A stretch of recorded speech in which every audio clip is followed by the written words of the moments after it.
Assalamualaikum warahmatullahi wabarakatuh. Ketemu lagi anak-anak kelas 7. Sekarang kita di video pembelajaran tentang iman kepada malaikat Allah Subhanahu wa Ta'ala.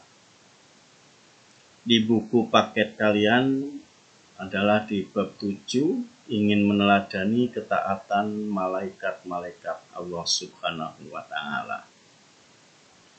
Baik anak, untuk mengawali kegiatan pembelajaran lewat video ini, mari kita bersama buka dengan bacaan basmalah. Bismillahirrahmanirrahim. Nah, anak-anak, untuk bisa kita meneladani ketaatan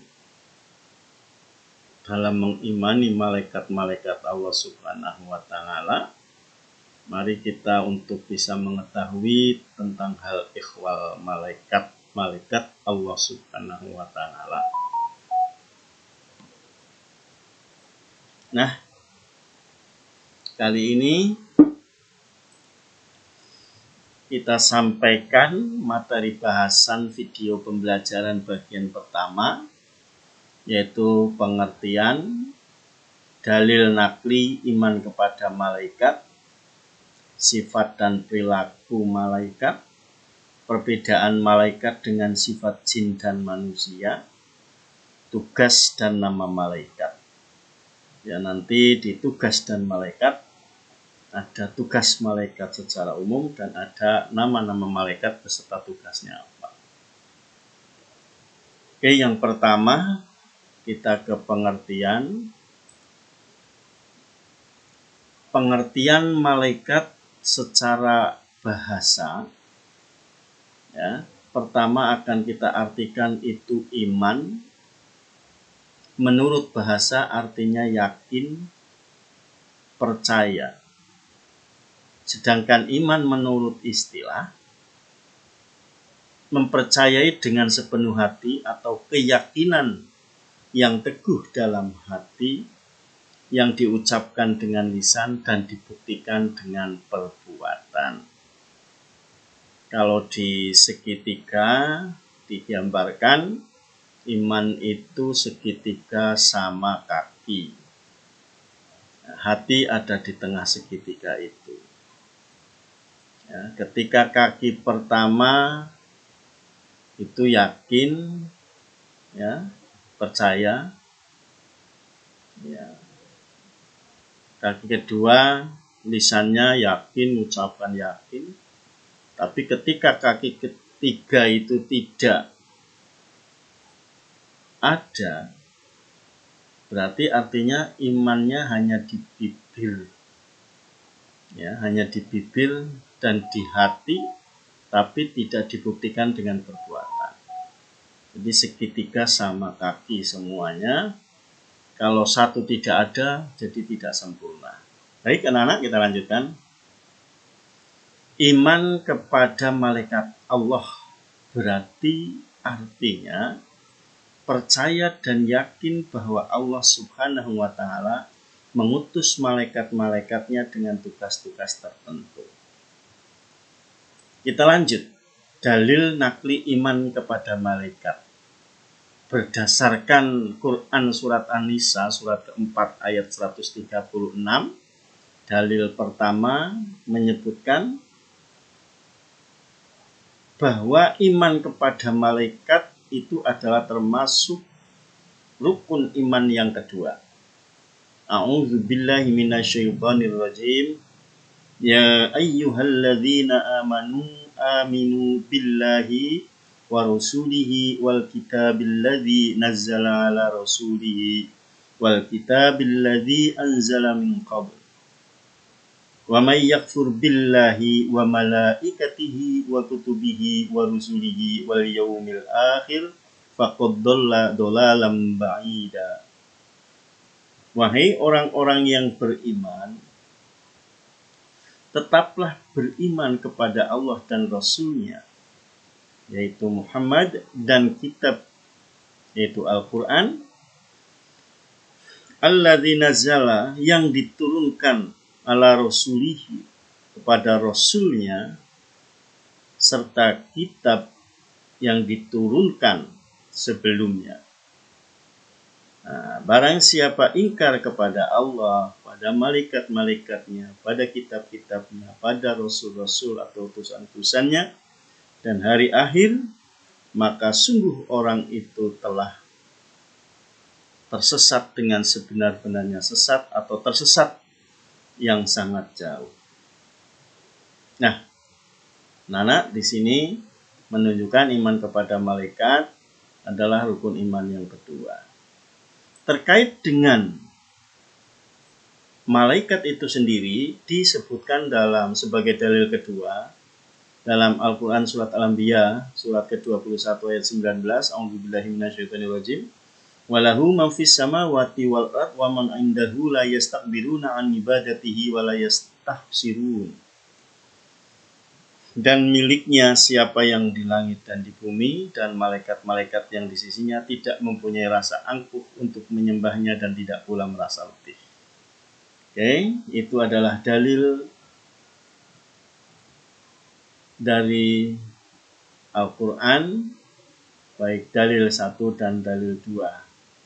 Dalil yang lain banyak, ya, kita cukup 2 dulu sebagai sumber atau sebagai dasar tentang pembicaraan iman kepada malaikat Allah. Selanjutnya, sifat dan perilaku malaikat. Selalu patuh kepada Allah Subhanahu wa Ta'ala dan tidak pernah berbuat maksiat kepadanya. Dapat berubah wujud, tidak makan dan minum, tidak memiliki jenis kelamin, tidak pernah letih dan tidak pula berhenti beribadah kepada Allah Subhanahu wa Ta'ala, senang mencari dan mengelilingi majelis zikir, berdoa bagi hamba yang duduk menunggu sholat berjamaah. Nah, ini sifat dan perilaku malaikat yang tentu harus kita contoh, yang harus kita teladani sebagai cerminan dalam kehidupan sehari-hari. Ya, seperti tidak pernah letih dan tidak pula berhenti ibadah. Nah, ini kita usahakan seletih apapun kita harus tetap sholat, harus tetap menjalankan ibadah apa yang telah diperintahkan. Senang mencari dan mengelilingi majelis zikir. Nah, ini sangat penting. Jadi kalian datang ke tempat pengajian, ya, datang ke majelis-majelis zikir yang lain. Mungkin di daerah kalian ada majelis zikir, yasinan, tahlil setiap malam Jumat atau malam Selasa. Malaikat di situ senang. Ya, iya. Maka ketika kita sudah di bawah naungan malaikat, masya Allah, ya, kita akan menjadi orang-orang yang beruntung. Nah, terus berdoa bagi hamba yang duduk menunggu sholat berjamaah. Nah, di sini jangan datang sholat jamaah nunggu iqomah dulu, menunggu qomat dulu. Tapi kita nunggu azan, setelah azan kita sholat sunat, duduk sambil menunggu makmum-makmum yang lain datang. Di sini kita bisa berzikir dan seterusnya. Malaikat akan mendoakan kalian, mendoakan kita semua yang melakukan hal ini. Gitu ya, kita lanjut. Perbedaan malaikat dengan sifat jin dan manusia. Dilihat dari segi penciptaannya, malaikat diciptakan dari cahaya, jin dari api, manusia dari tanah. Malaikat termasuk makhluk gaib, jin juga makhluk gaib. Kita manusia adalah makhluk yang terlihat mata atau kasat mata. Malaikat selalu patuh dan taat, jin ada yang patuh dan taat. Kalau tambah lagi kalau setan, itu tidak ada yang taat, ya, iya, tidak ada yang taat, selalu durhaka kepada Allah. Manusia, nah, manusia ini ada yang seperti jin dan ada yang seperti ya ada yang seperti jin, ya, ada yang patuh dan ada yang durhaka. Malaikat itu tidak makan dan tidak minum, jin makan dan minum seperti manusia. Malaikat pikirannya jernih dan lurus, jin itu berubah-ubah Sama manusia juga berubah-ubah. Malaikat tidak punya nafsu, jin manusia sama punya nafsu. Itu perbedaan malaikat dengan sifat jin dan manusia. Sekarang tugas malaikat. Tugas malaikat secara umum ya, itu menyampaikan wahyu atau risalah kepada para nabi, meneguhkan hati para hamba-hamba Allah Subhanahu wa Ta'ala yang tulus ikhlas. Yang ketiga, menjaga orang yang beriman baik di dunia maupun di akhirat. Nah, ketika kita punya iman, ini dijaga oleh malaikat. Perantara untuk melaksanakan hukuman bagi orang-orang yang kafir, mendorong manusia untuk berbuat baik. Nah, ini tugas secara umum. Nah, ini perlu dijelaskan sedikit, mendorong manusia untuk berbuat baik. Ketika kita berpapasan dengan seseorang, pandangan pertama kita itu adalah pandangan malaikat, baik. Tapi kalau sudah pandangan kedua, itu adalah sudah pandangan setan. Nah, gitu ya.